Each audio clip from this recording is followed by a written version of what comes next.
You cannot become what you resent. This is one of the most fundamental laws of quantum psychology. What you judge, you cannot embody. What you condemn, you cannot create. What you hate, you cannot attract. And if you resent wealthy people, if you believe rich people are bad, greedy, selfish, corrupt, you will never allow yourself to become wealthy. Because becoming wealthy would make you one of them, and your subconscious will not let you become something you've defined as evil. So it will sabotage every opportunity, block every breakthrough, ensure you stay broke, not to hurt you, but to protect your identity as a good person. Because in your subconscious programming, poor equals good and rich equals bad. And you cannot cross that line without betraying yourself. This belief that rich people are bad is one of the most insidious forms of financial self-sabotage, and it's running in millions of people's subconscious minds right now, including yours, even if you consciously deny it. Welcome. Today we're going to deconstruct one of the deepest barriers to wealth, the automatic judgment and resentment of rich people. We're going to expose where this belief came from, how it operates in your psychology, why it's a form of projection, and most importantly, how to dismantle it completely so you can finally allow yourself to prosper. Because here's the quantum truth. Rich people are not inherently good or bad. They're just people who have money. Their character exists independent of their bank account. And when you understand this, when you truly integrate this, the final barrier to your wealth dissolves. You can finally become what you previously condemned. And in becoming it, you discover it was never what you thought it was. Let's start by acknowledging the belief system. Because most people won't admit they judge wealthy people. They'll say, "I don't resent rich people, I just think some of them are greedy." Or, "I'm not against wealth, I'm against exploitation." But listen to how you talk about wealthy people. Listen to your internal dialogue when you see someone with obvious wealth. Notice the automatic thoughts. They probably didn't earn that. They must have exploited people. They're probably selfish. They don't care about anyone but themselves. They're disconnected from real life. They're shallow. They're materialistic. They're not spiritual. These thoughts arise automatically, unconsciously, and they reveal the underlying belief. Rich people are bad, and if you're a good person, you should not be like them. This belief creates an identity conflict. On one hand, you want financial abundance, you need money, you work for money, you desire wealth. But on the other hand, you've defined wealthy people as bad. So wanting to become wealthy creates cognitive dissonance. You want to be rich, but rich people are bad. Therefore, if I become rich, I become bad. Therefore, I must not become rich. This is the internal logic, and it operates entirely at the subconscious level. You're not consciously thinking through this chain, but your subconscious is running it automatically. Every time an opportunity for wealth appears, your subconscious asks, "If I take this opportunity and succeed, will I become one of those bad rich people?" And if the answer is yes, it sabotages the opportunity. It creates fear. It generates excuses. It manufactures obstacles, all to protect you from becoming something you've defined as evil. This is self-sabotage, and it's invisible to most people because it's operating below conscious awareness. Now let's trace where this belief came from. Because you weren't born resenting wealthy people. Children don't naturally judge people based on how much money they have. This belief was installed, taught, programmed, and it came from several sources. First, class warfare narratives. Throughout history, there have been legitimate conflicts between economic classes. Exploitation has occurred. Wealthy people and institutions have caused harm. And from these real injustices, narratives formed. The rich oppress the poor. Wealth is accumulated by taking from others. The system is rigged in favor of the wealthy. Those with money use it to maintain power over those without. These narratives contain elements of truth, but they also contain oversimplifications. They paint all wealthy people with the same brush. They assume wealth always comes from exploitation. They create an us versus them mentality that's based on economic status. And when you absorb these narratives, when you internalize them as truth, you develop automatic hostility toward anyone with money, not based on their actual character, but based on your assumption that their wealth means they must be bad. Second source, wounded experiences with wealthy people. Maybe someone with money treated you or your family poorly. Maybe a rich kid bullied you in school. Maybe a wealthy landlord evicted your family. Maybe a corporation laid off your parent. Maybe someone flaunted their wealth insensitively. These experiences create emotional associations. Wealthy person equals pain. Money equals cruelty. Rich equals dangerous. And your subconscious generalizes from these specific experiences to all wealthy people. One bad experience becomes, all rich people are like that. One cruel wealthy person becomes, wealth makes people cruel. This is how trauma creates beliefs. The subconscious takes pain and creates rules to avoid future pain. Rule: stay away from wealthy people. Rule: don't become wealthy yourself. Rule: maintain your identity as not like them. These rules feel like they're protecting you, but they're actually limiting you. Third source, cultural and media programming. Pay attention to how wealthy people are portrayed in movies, TV shows, news media. How often is the villain the greedy rich person? How often is the corrupt businessman the antagonist? How often are wealthy people shown as cold, disconnected, selfish? This is not accidental. These narratives sell. They tap into existing resentments. They provide villains that audiences love to hate. And through repeated exposure, they shape your subconscious beliefs about wealth. You've seen thousands of stories where the rich person is bad and the poor person is good. Your brain has absorbed these patterns, and now it runs them automatically. Rich person appears in your life, automatic judgment activates. They must be selfish, they must be greedy, they must be bad. You don't even question it. It feels like truth, but it's programming. Fourth source, religious and spiritual teachings misinterpreted. We covered some of this in the previous video about money being dirty, but it applies here too. Many religious traditions have warnings about wealth, about the rich, about material attachment. And these teachings, when taken out of context or misunderstood, become judgments of wealthy people. Rich people can't be spiritual. Wealthy people are attached to materialism. Those with money have lost their way. These interpretations create a moral hierarchy. Poor and spiritual at the top, rich and materialistic at the bottom. And if you've absorbed this hierarchy, you'll automatically place wealthy people below you morally. You'll judge them, resent them, feel superior to them, even as you struggle financially, because at least you're not like them, at least you're good. So now you're an adult, with this complex web of beliefs and emotions about wealthy people. Conscious beliefs about wanting financial success. Subconscious beliefs that rich people are bad. And these contradictory programs create paralysis. You move toward wealth, then sabotage. You create success, then destroy it. You open to abundance, then close again. Because you can't become what you resent. The subconscious won't allow it. And this pattern will continue until you dismantle the belief at its root. Until you see clearly that rich people are not inherently bad. That wealth does not determine character. That you can be wealthy and maintain your integrity. That becoming rich doesn't require becoming someone you're not. This is the work we're going to do now. Dismantling the automatic judgment, healing the resentment, freeing you to pursue wealth without internal conflict, without sabotage, without betraying yourself. Let's look at the specific manifestations of this belief in your psychology and behavior. Because the rich people are bad belief creates recognizable patterns. See how many you identify with. Pattern 1, automatic negative assumptions.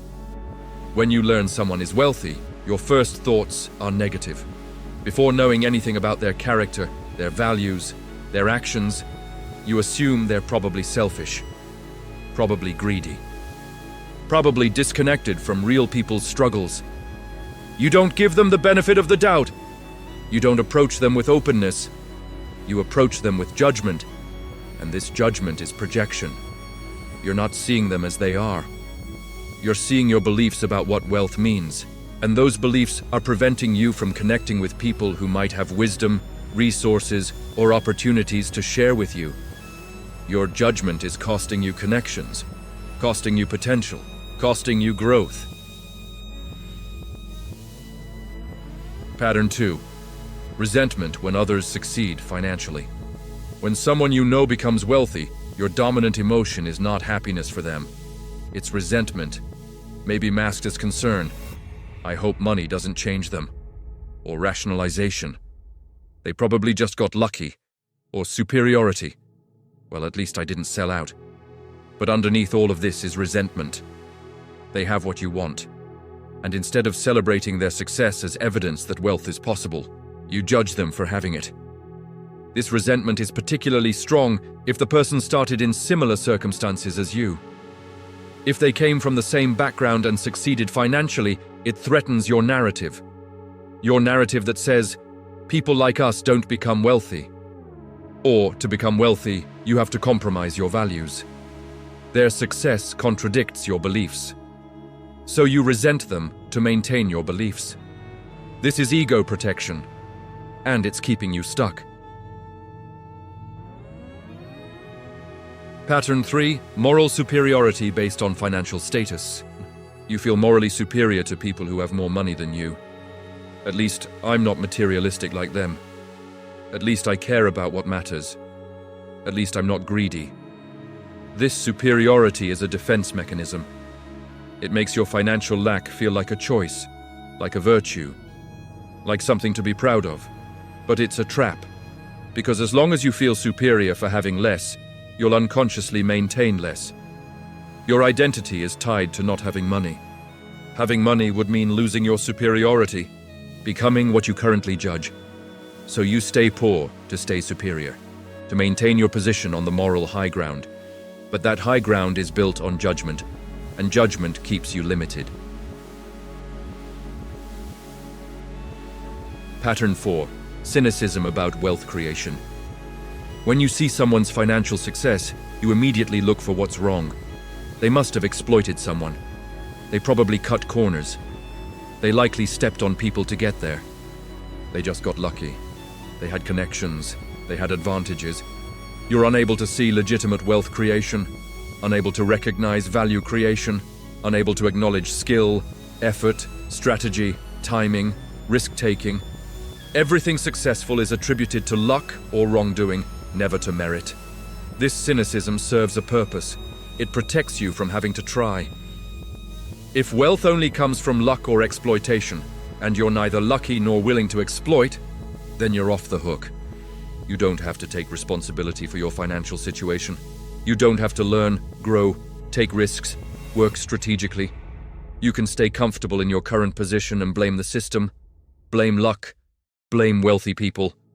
This cynicism is a prison, and the key to unlocking it is recognizing that many people create wealth legitimately, through value, through service, through solving problems. And you could too if you release the belief that all wealth is corrupt. Pattern 5. Identity attachment to not being wealthy. Your identity is built around not being one of those rich people. I'm not like them. I'm real. I'm grounded. I care about people. I have values. This identity feels good. It feels noble. But it's defined by what you're not rather than what you are. And negative identity is weak identity. Because it requires contrast. It requires someone to be better than, in this case, wealthy people. You need them to be bad so you can be good. You need them to be greedy so you can be generous. You need them to be disconnected so you can be authentic. Your goodness depends on their badness. And this is psychological fragility. True identity is intrinsic. It doesn't depend on comparison. You can be generous regardless of whether rich people are or aren't. You can be authentic regardless of whether they are or aren't. But as long as your identity requires judging wealthy people, you'll maintain the judgment. And the judgment will block your wealth. Because becoming wealthy would collapse your identity, would eliminate the contrast you need to feel good about yourself. So you sabotage wealth to preserve identity. This is deep psychological programming, and it requires conscious dismantling. Now here's the quantum truth you need to integrate. Rich people are not a monolithic group, they're individuals, with the full range of human characteristics. Some wealthy people are generous, some are selfish, some are kind, some are cruel, some are conscious, some are unconscious, some create value, some exploit, some use their wealth for good, some hoard it. Exactly like people at every economic level. Poverty doesn't make you good. There are poor people who are generous and poor people who are selfish, poor people who are kind and poor people who are cruel. The economic status doesn't determine character. Character is independent of net worth. And when you truly see this, when you stop conflating wealth with morality, the internal conflict dissolves. You can pursue wealth without fearing you'll become a bad person, because you understand that becoming wealthy just means having more resources. What you do with those resources depends on who you are, not on how much you have. Let me share a perspective shift that helped me. I used to resent wealthy people, automatically, unconsciously. I told myself it was because I cared about justice, about fairness, about the exploitation inherent in capitalism. And some of those concerns were legitimate, but mostly I was projecting. I was jealous. I wanted what they had, and I felt powerless to create it. So I made them wrong. I made wealth wrong. I made success wrong. And this made me feel better about my lack. But it also kept me trapped in lack, because I couldn't pursue what I condemned. Then I started actually meeting wealthy people, really getting to know them. And I discovered something that shattered my assumptions. They were just people. Some were wonderful, generous, kind, conscious, working to make the world better. Some were not, selfish, disconnected, focused only on accumulation. But the same range existed among non-wealthy people. The difference was resources, not character. The wealthy people who were good used their resources to amplify their goodness. They funded causes, supported artists, helped families, created opportunities. The wealthy people who were not good simply had more resources to express their selfishness. But the resources didn't create the character. The character determined how the resources were used. Once I saw this clearly, my resentment dissolved. I stopped judging people based on their wealth. I started evaluating them based on their actions, their values, their impact. And suddenly, wealthy people stopped being the enemy. They became potential teachers, mentors, collaborators. Some became friends. And as my judgment dissolved, my own wealth began to grow. Because I was no longer blocking it with resentment. I could become what I no longer condemned. This is the shift available to you. Let's go deeper into the psychological mechanism of projection. Because resentment of wealthy people is almost always projection. Projection is a psychological defense mechanism where you attribute your own unacceptable feelings or desires to others. You don't want to acknowledge something in yourself, so you see it in others and judge it there. In the case of wealth, here's how projection works. You want money. You desire abundance. You crave financial freedom. But you've been taught that wanting money is greedy, that desiring wealth is selfish, that caring about material things is shallow, so you can't acknowledge your desire. It feels too shameful, too wrong. So your psyche projects that desire onto wealthy people. They're the greedy ones. They're the selfish ones. They're the materialistic ones, not you. You're good. You're not like them. But the intensity of your judgment reveals the intensity of your suppressed desire. The more you condemn greed in others, the more you're suppressing your own desire for wealth. The more you judge materialism, the more you're denying your own material needs and wants. This is shadow work. What you hate in others is often what you've disowned in yourself. Here's how to identify if you're projecting. Notice the emotional charge. When you think about wealthy people or see someone with obvious wealth, what do you feel? If you feel neutral, curious, or genuinely happy for them, you're probably not projecting. But if you feel angry, resentful, superior, or judgmental, projection is likely happening. The stronger the emotion, the more intense the projection. And the emotion is not about them. It's about you. It's about your relationship with your own desires, your own fears, your own sense of inadequacy. When you see someone wealthy and feel resentment, you're not resenting them. You're resenting that they have what you want and don't believe you can have. When you see someone successful and feel judgmental, you're not judging them. You're judging yourself for wanting success and fearing you're not capable of achieving it. The external person is just a screen onto which you're projecting your internal conflict.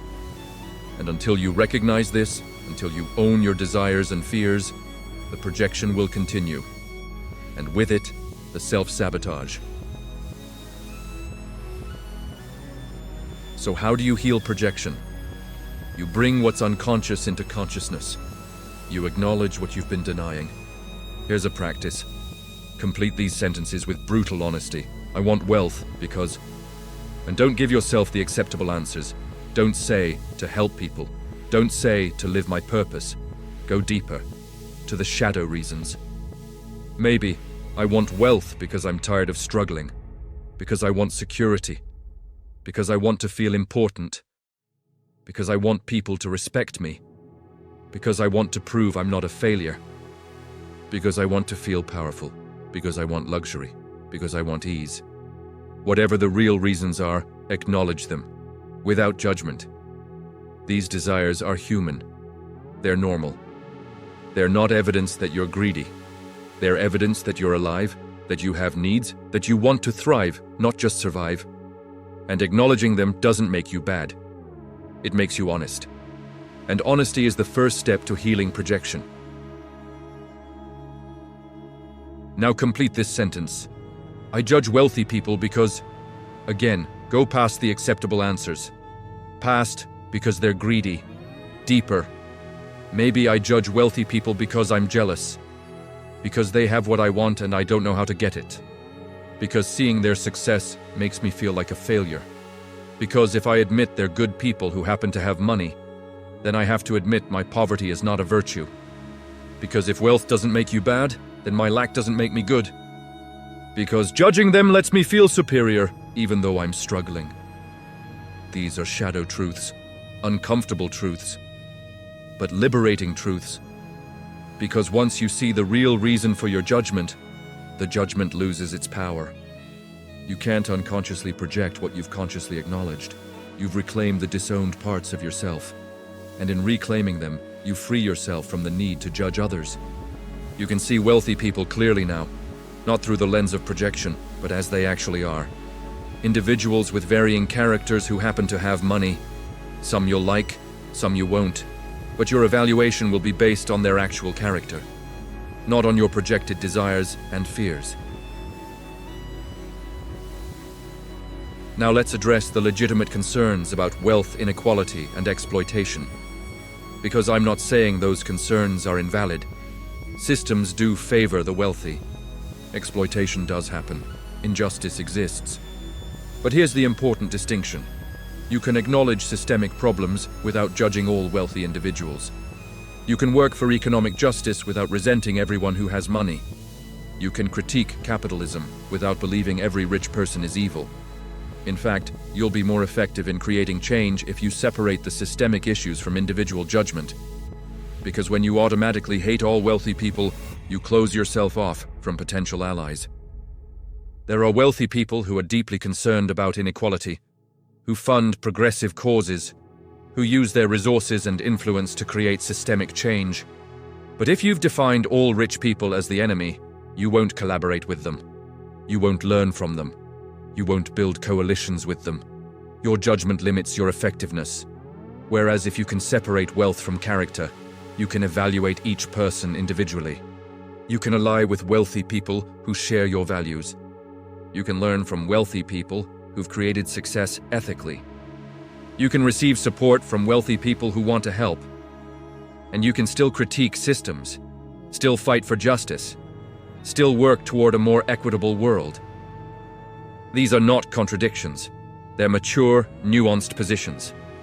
Child consciousness sees in black and white. All rich people bad. All poor people good. Adult consciousness sees complexity. Some rich people bad, some good. Some poor people bad, some good. Character matters more than category. This nuance doesn't weaken your commitment to justice, it strengthens it. Because you're responding to reality, not to projections. Here's another practice for healing resentment. Think of a wealthy person you automatically judge. Maybe someone you know, maybe a public figure. Notice the judgment. They're probably greedy. They're probably selfish. Now ask yourself, do I actually know this? Do I have evidence? Or am I assuming based on their wealth? Chances are you're assuming. You don't actually know their character. You don't know their values. You don't know how they use their resources. You don't know their story. You're filling in blanks with your projections. So now, imagine a different possibility. Imagine this person is actually generous. Imagine they use their wealth to help others. Imagine they're kind, conscious, working to make positive impact. Can you imagine that, or does your mind resist? If you resist, that resistance is the belief you need to heal. The belief that says, no, wealthy people can't be good. But if you can imagine it, even hypothetically, you're opening a doorway. You're creating space for wealthy people to be complex humans, not cardboard villains. And in creating that space for them, you create space for yourself. Space to become wealthy without becoming bad. Space to pursue abundance without losing your integrity. Space to hold both wealth and goodness simultaneously. This imaginative practice softens the rigid judgment, makes it flexible, allows nuance, and nuance is freedom. Now let's reprogram the belief at the quantum level. Because intellectual understanding is necessary, but not sufficient. You can understand that rich people aren't inherently bad and still carry the emotional programming. So we need to work with the subconscious directly, through visualization, feeling, and repetition. Here's a quantum reprogramming practice you can do daily. Close your eyes, take 3 deep breaths, and imagine you're in a room. In this room are 10 people. 5 of them are wealthy, 5 are not. But you don't know which is which. They're not displaying their wealth, not wearing expensive clothes, not flaunting anything. They're just 10 humans. Now, one by one, you get to know them. You have conversations. You learn about their values, their struggles, their dreams, their kindness or lack thereof, their generosity or selfishness, their consciousness or unconsciousness. And as you get to know each person, you form opinions based on their character, not their bank account. Some you like, some you don't. Based on who they are, how they treat others, what they value, how they show up. Now, at the end, the wealth status is revealed, and you discover that the people you liked include both wealthy and non-wealthy people, and the people you didn't like include both wealthy and non-wealthy people. The character had nothing to do with the money, nothing. Feel this truth in your body. Wealth does not determine character. Character is independent. Breathe this knowing into every cell. You're reprogramming at the subconscious level, installing new information, breaking the automatic association between wealth and badness. Now imagine yourself, see yourself wealthy, abundantly wealthy, more money than you've ever had. And as you see yourself with this wealth, notice, do you change? Does your heart close? Do you become selfish? Do you stop caring about others? No, you're still you, your values intact. Your kindness present, your generosity perhaps even amplified because now you have resources to give. You're using your wealth consciously, supporting causes you believe in, helping people you care about, creating beauty, funding projects that matter, living your purpose more fully because you're not constrained by lack. This is you wealthy, And you're still good, still kind, still conscious, still you. The money didn't corrupt you, it empowered you. Feel this possibility. Feel how wealth and goodness coexist in you. This is the new program. This is what you're installing. I can be wealthy and maintain my integrity. I can have money and remain kind. I can prosper without becoming someone I'm not. Wealth amplifies what's already there, and what's in me is good. Therefore, my wealth will express good. Breathe this truth deeply. Let it settle into your subconscious. This is quantum reprogramming, changing the program, changing what's possible. Now let's do declaration work. Speak these statements aloud, or silently with conviction. I release the belief that rich people are inherently bad. I release automatic judgment based on wealth. I release resentment of those who have what I want. I release moral superiority based on financial lack. I recognize that character is independent of bank balance. I acknowledge wealthy people as individuals with varying character. I celebrate financial success as evidence of what's possible. I learn from people who've created wealth ethically. I can become wealthy without becoming someone I judge. I can have money and maintain my values. I can prosper without sacrificing integrity. In my wealth will amplify my goodness. I am becoming wealthy, and I remain good. These things are not contradictions. They coexist in me, now and always. Feel these declarations landing in your nervous system, in your subconscious mind, in your electromagnetic field. You're broadcasting a new frequency, a frequency that doesn't reject wealth, a frequency that welcomes it, without fear, without shame, without betraying yourself. Here's a powerful behavioral practice. Start deliberately celebrating other people's financial success. When you hear someone got a raise, a promotion, a big sale, a successful deal, celebrate genuinely. Say, that's amazing, congratulations, and feel happy for them. If resentment arises, notice it. Don't judge yourself for it. Just notice. That's the old program. Then consciously choose the new response. Their success doesn't diminish my potential. Their wealth doesn't limit mine. In fact, their success is evidence that success is possible. If they can do it, I can do it. Let me learn from them. This practice rewires your brain. Every time you celebrate instead of resenting, you strengthen the new neural pathway. The pathway that says, wealth is good, success is possible, and I can have it too.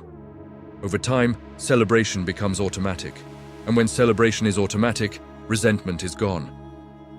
And when resentment is gone, the barrier is removed. You can finally allow yourself to become what you no longer judge. Wealthy, abundant, successful, without internal conflict. Let me share a transformation story. A man named Marcus. He grew up in poverty, watching his mother work 3 jobs, seeing his neighborhood exploited by slumlords, experiencing firsthand how the system favored the wealthy. He developed deep resentment. Rich people were the enemy, the oppressor, the problem. And this resentment felt righteous, felt justified. He carried it into adulthood, became a community organizer, fought for economic justice. But he was broke, always struggling. And deep down, he knew why. He couldn't let himself succeed financially, because that would make him one of them. One of the rich people he'd spent his life fighting against. Then he met a wealthy donor to his organization, a man who'd made his fortune in technology. Marcus expected to hate him, expected him to be everything he judged. But this man was different. He was deeply committed to justice, using his wealth to fund grassroots organizations, living modestly despite his resources, mentoring young people from disadvantaged backgrounds. And as Marcus got to know him, his worldview cracked open. This man was rich and good. These things coexisted. So Marcus started questioning his blanket judgment, started seeing other examples, wealthy people using their resources for positive change, and gradually, his resentment dissolved. Not his commitment to justice, that remained, but his automatic judgment of all wealthy people. that shifted. And as it shifted, something interesting happened. His organization started growing, receiving larger donations. He got opportunities to speak, to consult, to earn significant money for his work. And he could finally accept these opportunities. Because he no longer believed accepting them would corrupt him. He knew he could have resources and use them for good. Just like the man who'd mentored him. Today, Marcus earns well, lives comfortably, and uses his resources to amplify his impact. He funds young organizers, supports community initiatives, lives his values with resources. The money didn't change his values, it amplified his capacity to live them. This is what's possible when you release the belief that rich people are bad. You can become wealthy and remain who you are, or become an even better version of who you are.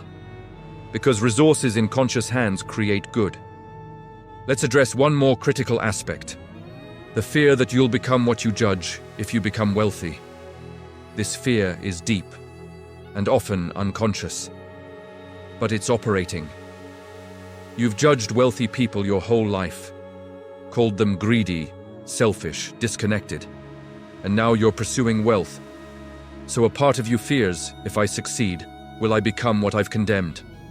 Will money change me into someone I don't recognize? Will I lose my values? Tentar novamente? A continuum compassion, my connection to what matters? This fear is actually the core of the self-sabotage. It's not just that you judge wealthy people, it's that you fear becoming like them. And this fear creates a protective mechanism. Your subconscious keeps you from wealth to protect you from transformation you believe will be negative. But here's the quantum truth. Money doesn't change you. Money reveals you and amplifies you.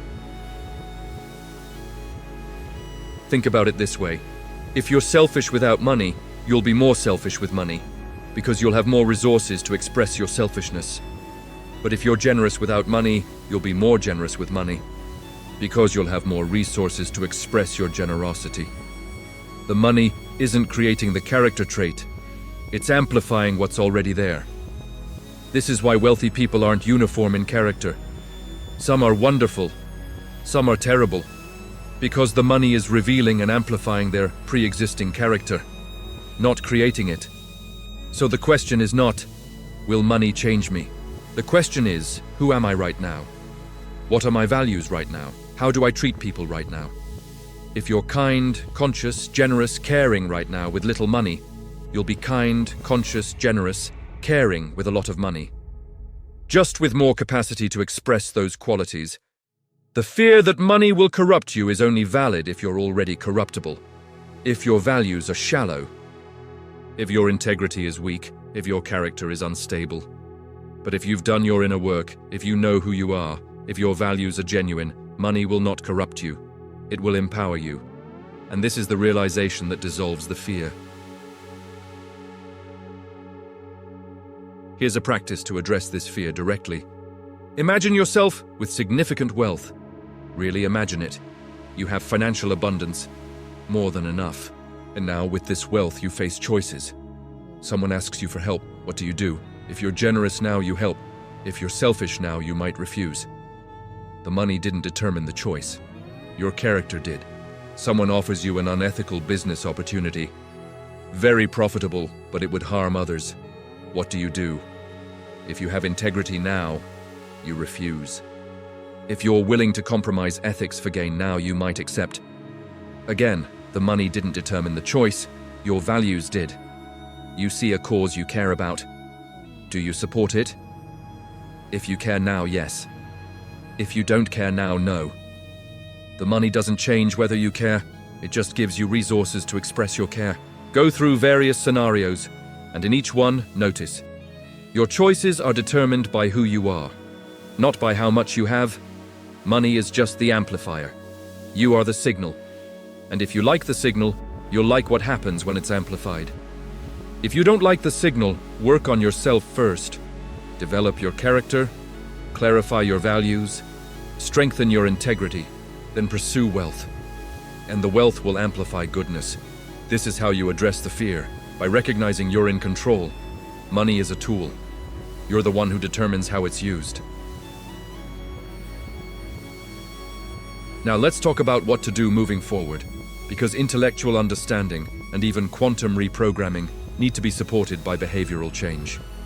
You need to practice being someone who doesn't judge wealthy people, someone who celebrates success, someone who learns from prosperous people. Here's your daily practice. Every day, find one wealthy person to appreciate. Could be someone you know, could be a public figure, doesn't matter. Find one thing about them that's genuinely admirable. Maybe their philanthropy, maybe their business acumen, maybe their creativity, maybe their perseverance. Whatever it is, acknowledge it. Appreciate it. If possible, tell them. If not, at least acknowledge it to yourself. This practice trains your brain to see wealth and goodness together, to associate prosperity with positive qualities. To break the automatic negative association, do this daily, for 30 days minimum, and watch how your perception shifts. Watch how your resentment dissolves. Watch how new possibilities open. Because when you stop judging what you want, you can finally allow yourself to have it. Second practice, when you notice judgment of a wealthy person arising, pause. Ask yourself 3 questions. 1, do I actually know this person's character? Or am I assuming based on their wealth? 2, what am I projecting onto them? What part of myself am I seeing in them and condemning? 3, what would change if I saw them as a complex human rather than a stereotype? These questions interrupt the automatic judgment.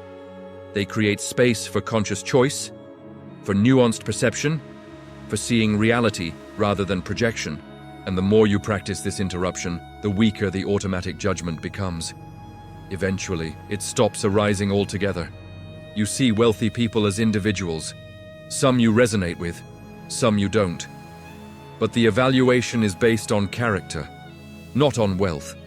This is psychological freedom, and financial freedom follows. Third practice. Actively learn from wealthy people. Read their books and listen to their interviews. Study their strategies, not with resentment, not with judgment, but with curiosity. What did they do? How did they think? What risks did they take? What value did they create? What can I learn from their journey? This practice serves multiple purposes. It breaks down the US versus them mentality. It provides practical knowledge. It normalizes wealth. It shows you that wealthy people aren't aliens. They're people who made certain choices, learned certain skills, took certain actions, and you can do the same. When you learn from them, you're no longer resenting them. You're not below them or above them. You're learning from them, as one human learning from another. This is equality consciousness, and it's liberating. Let's address one more critical aspect. The fear that you'll become what you judge if you become wealthy. This fear is deep, and often unconscious, but it's operating. You've judged wealthy people your whole life, called them greedy, selfish, disconnected, and now you're pursuing wealth. So a part of you fears, if I succeed, will I become what I've condemned?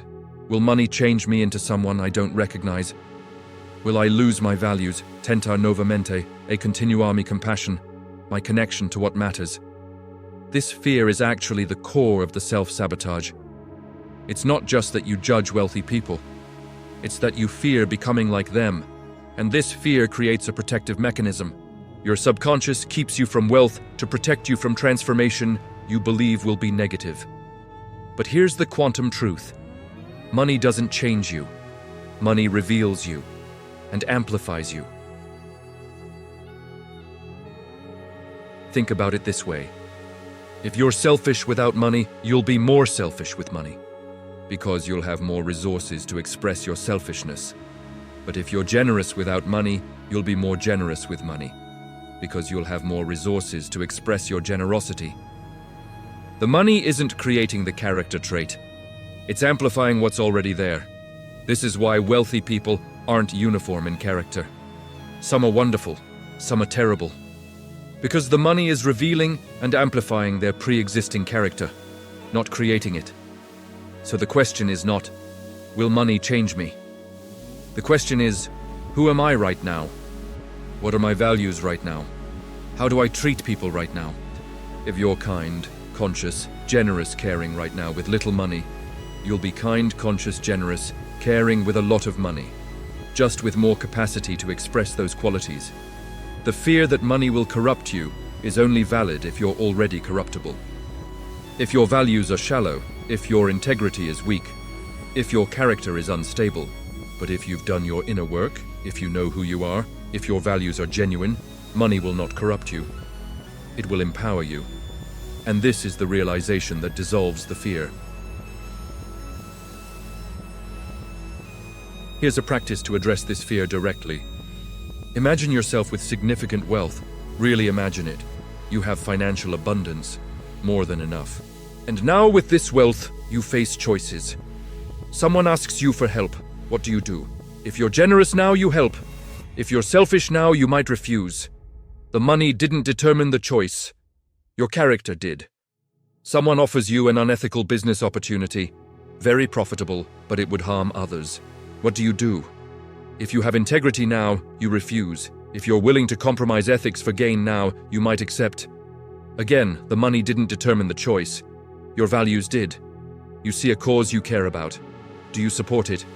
If you care now, yes. If you don't care now, no. The money doesn't change whether you care. It just gives you resources to express your care. Go through various scenarios, and in each one, notice.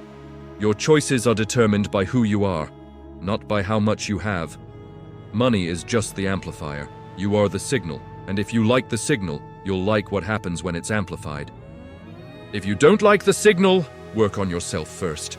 Develop your character, clarify your values, strengthen your integrity. Then pursue wealth, and the wealth will amplify goodness. This is how you address the fear. By recognizing you're in control, money is a tool.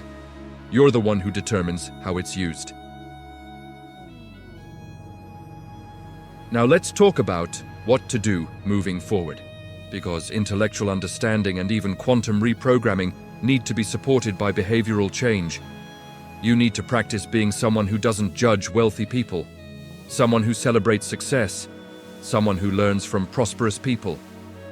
Here's your daily practice.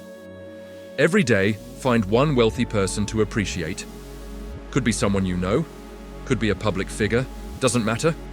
Find one thing about them that's genuinely admirable. Maybe their philanthropy, maybe their business acumen, maybe their creativity, maybe their perseverance. Whatever it is, acknowledge it, appreciate it. If possible, tell them. If not, at least acknowledge it to yourself. This practice trains your brain to see wealth and goodness together, to associate prosperity with positive qualities. To break the automatic negative association, do this daily for 30 days minimum, and watch how your perception shifts. Watch how your resentment dissolves. Watch how new possibilities open. Because when you stop judging what you want, you can finally allow yourself to have it. Second practice. When you notice judgment of a wealthy person arising, pause. Ask yourself 3 questions. 1. Do I actually know this person's character? Or am I assuming based on their wealth? 2. What am I projecting onto them? What part of myself am I seeing in them and condemning? 3. What would change if I saw them as a complex human rather than a stereotype? These questions interrupt the automatic judgment. They create space for conscious choice, for nuanced perception, for seeing reality rather than projection. And the more you practice this interruption, the weaker the automatic judgment becomes. Eventually, it stops arising altogether.